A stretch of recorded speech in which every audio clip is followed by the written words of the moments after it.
Turn up the thermostat in your life.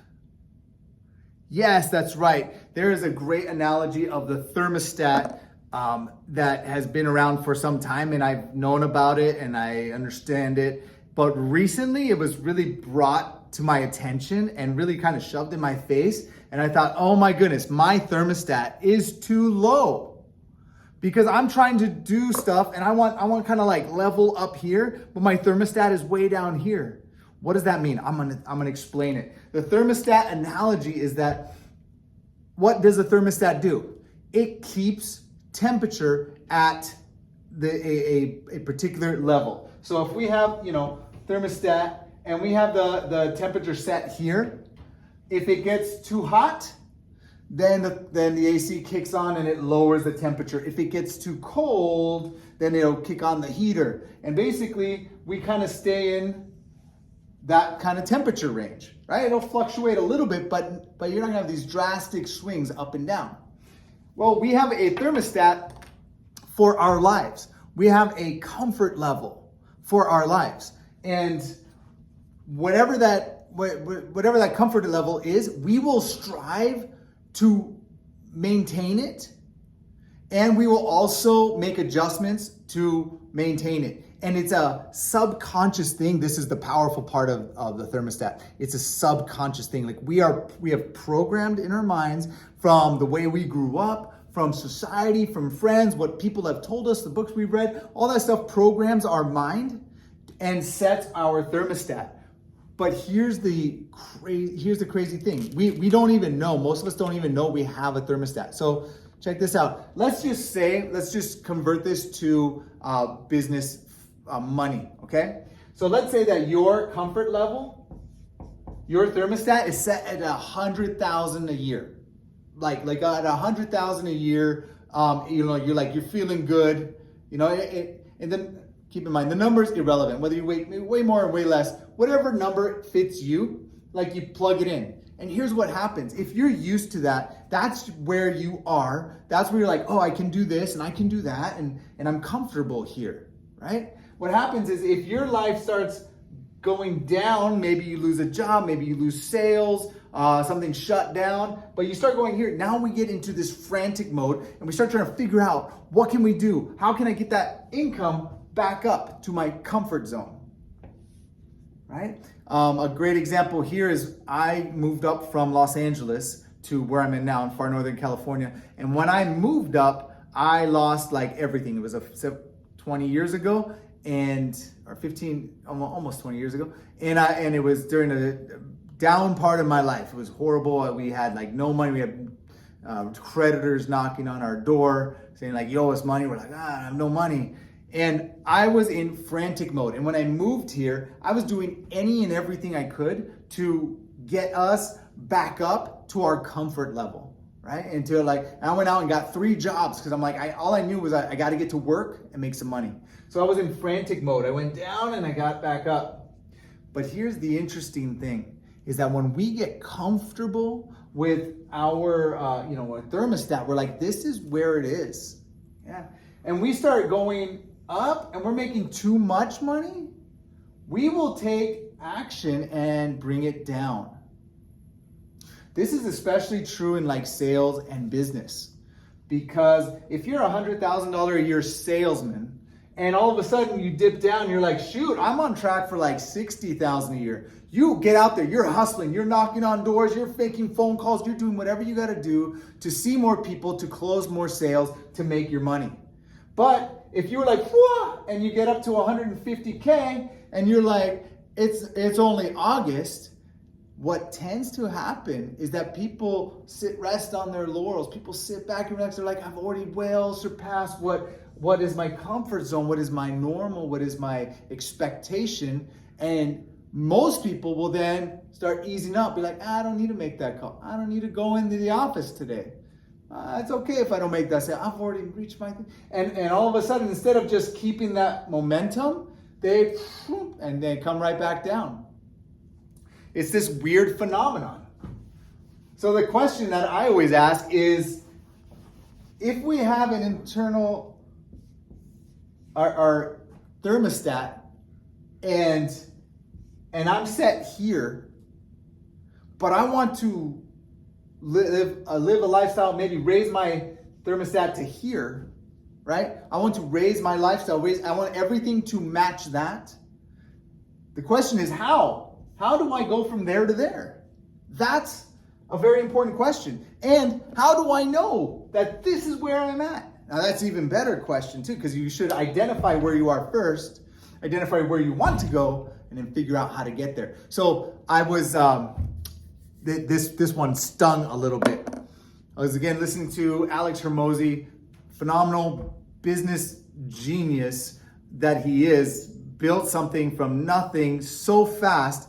And this guy is only, I don't know, early 30s, and he has a massive amount of business knowledge. He's just a brilliant man. But he said one thing in his post, I believe it was an Instagram post, and he's like, what if your idea of working hard isn't actually working hard? I'm like, oh, this is the thermostat idea. What is my comfort level? What is my idea of hard? Let's just call it hard work. If this is what I think hard work is, but I see someone, let's just say Alex Hormozi is up here, all right? His idea of hard work blows my idea of hard work out the water. It's not even close. If you follow fitness at all, you know who this person is? David Goggins. That guy's a nutcase. He's the guy, he wants to run ultra and super ultra marathons, and doesn't care what happens to his body. I mean, he's an anomaly, right?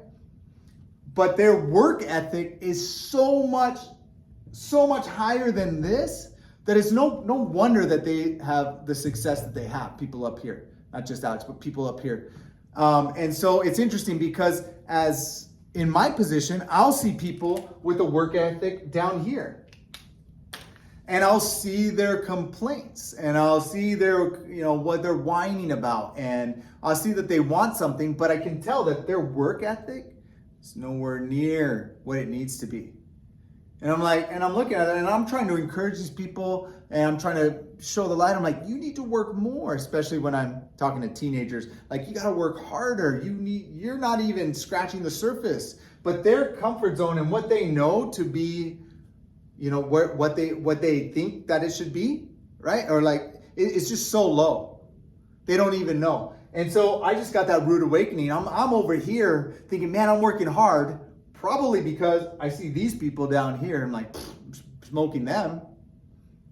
But then when I see someone up here and he puts it over here and he's like, you think that's hard?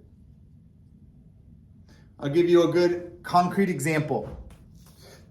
I'm waking up early, all right? And I put in an hour to an hour and a half of work on my stuff in the morning.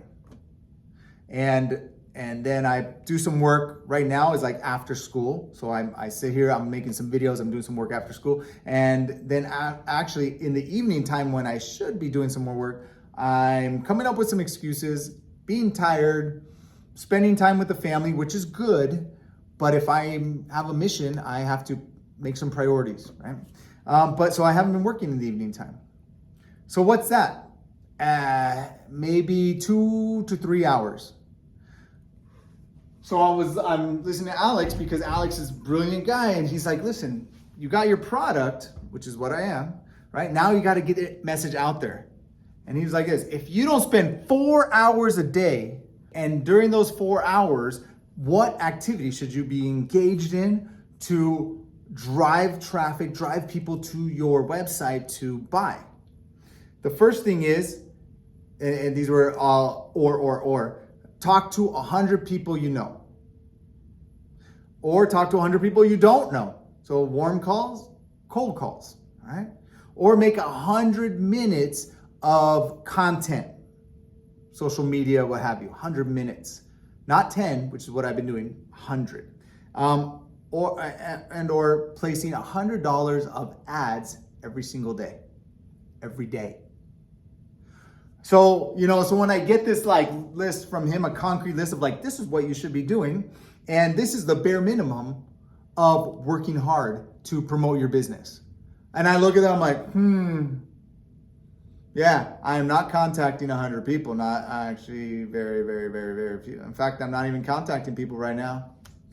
Am I, hot, warm, or cold people? And that could be in person calling them. I don't think that's a necessary thing for my course, but I can definitely reach out on Facebook and engage in groups and consider, and as I interact with making comments with people, those are contacts. So basically make 100 posts or comments with people. And or on Instagram, which I'm learning Instagram, so that's a little bit of a process because I don't really know how to do it yet, but contacting 100 people. Maybe it's just DMing 100 people. One of the big ways to get the word out is to get affiliates to join you, or to promote your products. People who are doing really well, have a following, they get your product and they promote it on their thing, which Russell Brunson calls connecting with your Dream 100 and becoming part of what they sell so they can make some money.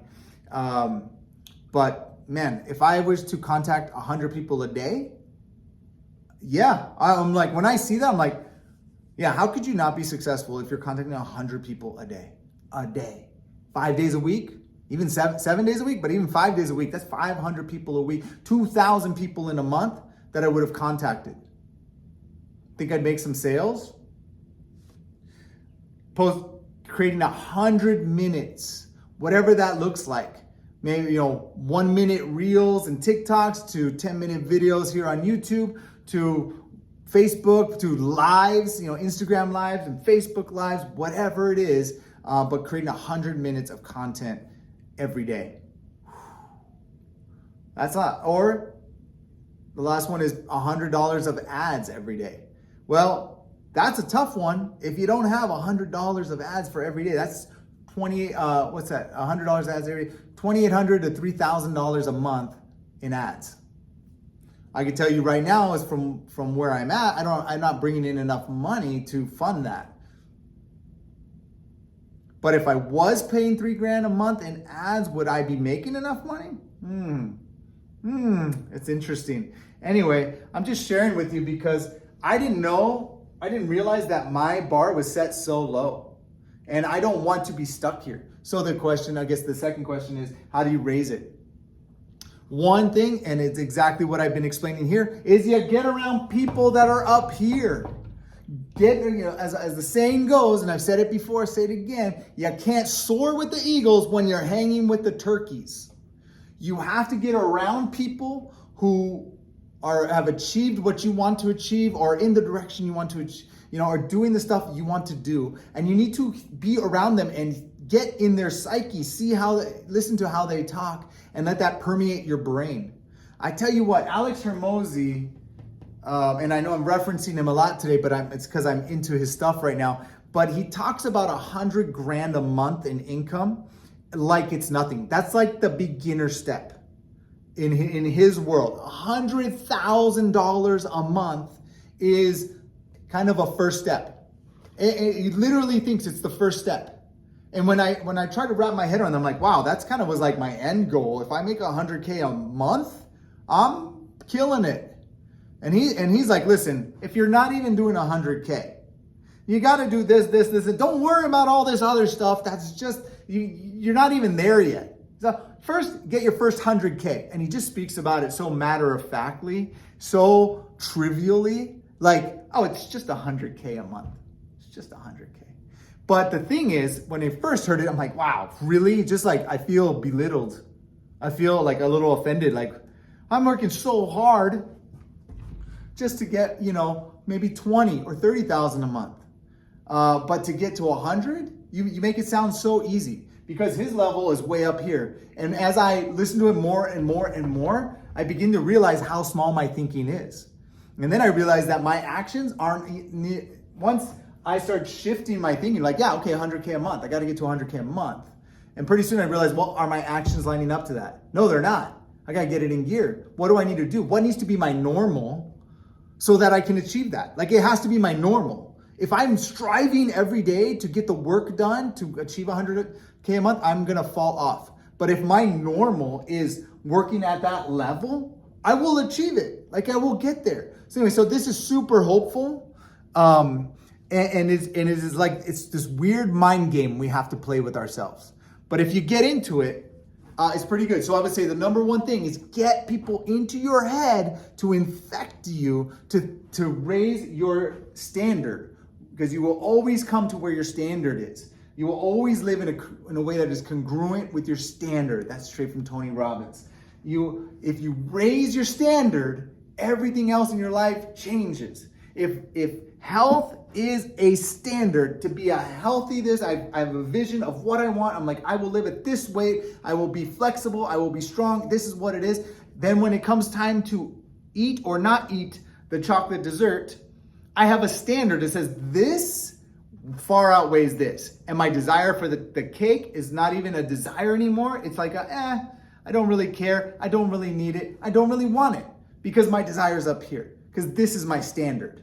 And that is beneath my standard, so I'm not gonna do it. This is why people can have an instant switch and begin to be successful at whatever they're trying to do, is because they raise their standard far above what they were living at before. Oh, how do people just quit drinking? Because all of a sudden they switch their standard and now the drinking is not even an issue. I'll say I wasn't an alcoholic before, but I was drinking alcohol, I would say regular every day. Having some wine, having some beer, not getting sloshed or drunk or anything like that, but I was having some every day. And then I made a decision that, listen, this is affecting my work habits. It's affecting my sleep because I'm getting too tired. And then in the morning, I'm not waking up with enough energy.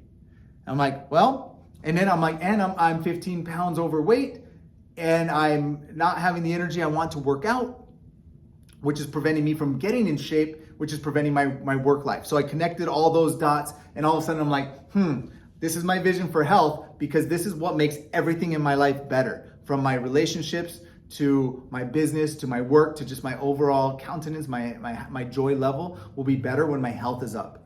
So I just decided no more alcohol, and I haven't even craved it. I literally had beer in my fridge for 4 months, because I was like, well, I'll just stop for now, because I didn't want to do it, but I immediately changed, like, no, I'm not going to do it at all. But I literally kept beer in my fridge with the kind of as a temptation. And every time I opened up my fridge, I saw the beer there, and I had zero temptation to drink the beer. A couple of them like, oh, it'd be nice, but I'm like, nah.